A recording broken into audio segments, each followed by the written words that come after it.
नमस्कार,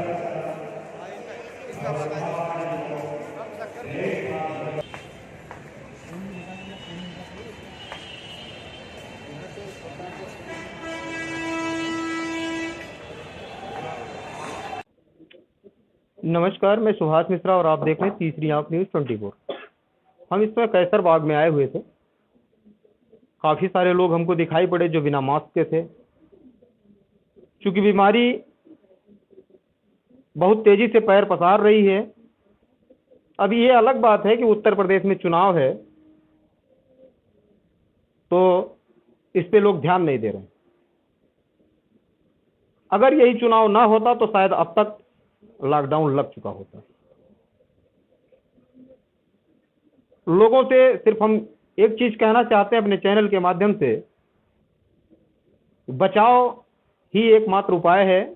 और ये मत समझिए कि आपने टीकाकरण करवा लिया है तो आपने अमरत्व की प्राप्ति कर ली है।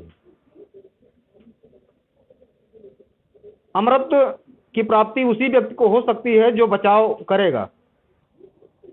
बचाव करिए और स्वस्थ रहिए, खुद स्वस्थ रहिए, परिवार को स्वस्थ रखिए और समाज को स्वस्थ रखिए। क्योंकि अगर सब लोग स्वस्थ रहेंगे तो शायद बेरोजगारी कम होगी। अब आप सोचेंगे कि हमने बेरोजगारी की बात क्यों की, तो बेरोजगारी तब उत्पन्न होती है जब लॉकडाउन लगता है। पूरे देश के समस्त उद्योग धंधों को अगर बंद कर दिया जाएगा, लोग बेरोजगार होंगे और पुनः वही 2019 की स्थिति पैदा हो जाएगी।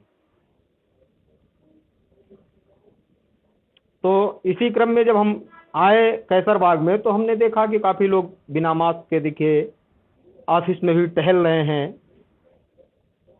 हमने सोचा कि क्यों ना यहाँ के जिम्मेदार लोगों से थोड़ी चर्चा की जाए कि आखिर इसका समाधान क्या होगा, किस तरीके से लोग नियम का पालन करेंगे। और नियम का पालन कोई करवा नहीं सकता है, ये हिंदुस्तान है।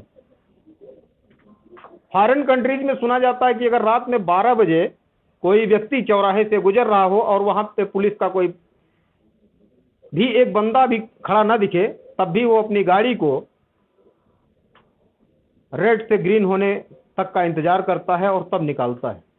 लेकिन वही व्यक्ति जब हिंदुस्तान में आता है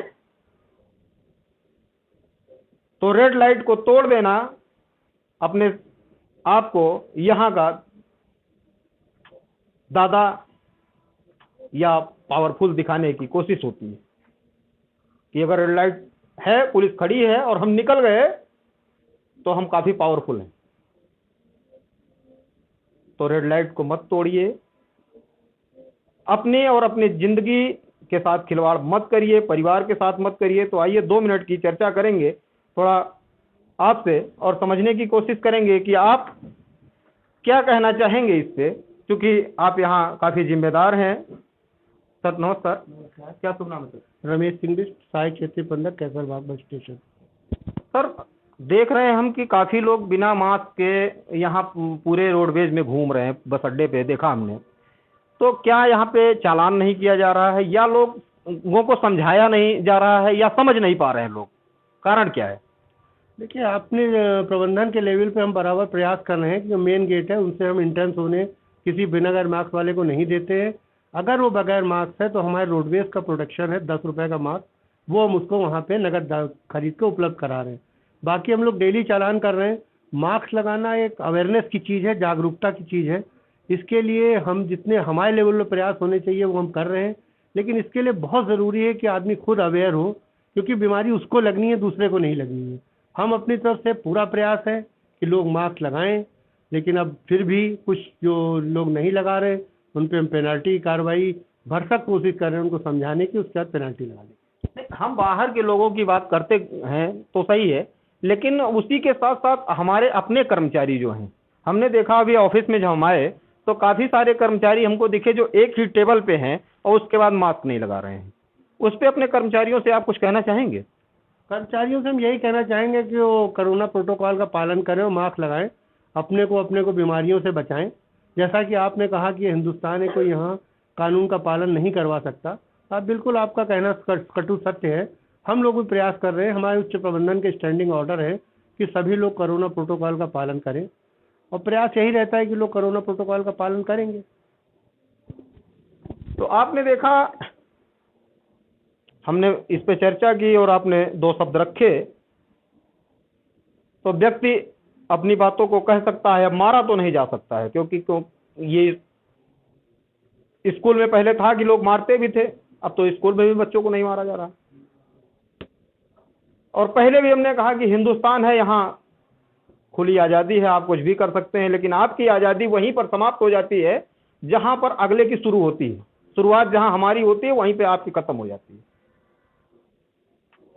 तो चलिए, हम लोगों को सिर्फ इतना कहना चाहेंगे कि आप मास्क लगाइए, सैनिटाइजर का प्रयोग करिए, और खुद के साथ साथ लोगों को बचाने की कोशिश करिए।